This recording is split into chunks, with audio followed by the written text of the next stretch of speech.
शिकेरीच्या गोशाळ्यात आलोय मी. 6,000 इथे गाई बैल आहेत जे रस्त्यावरती सापडले. त्यांना इथे घेऊन त्यांचं संगोपन करतायत.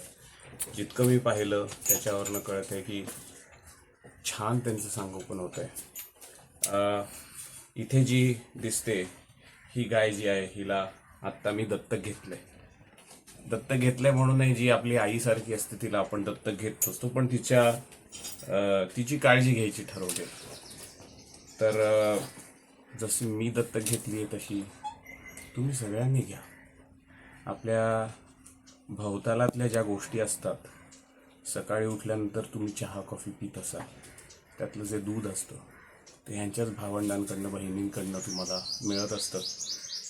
त्यामुळे ते जर आपल्या निर्वाहाची काळजी घेत असतील तर आपल्याला पण घेणं हे त्यांची काळजी घेणं ही जबाबदारी आहे. नक्की पार.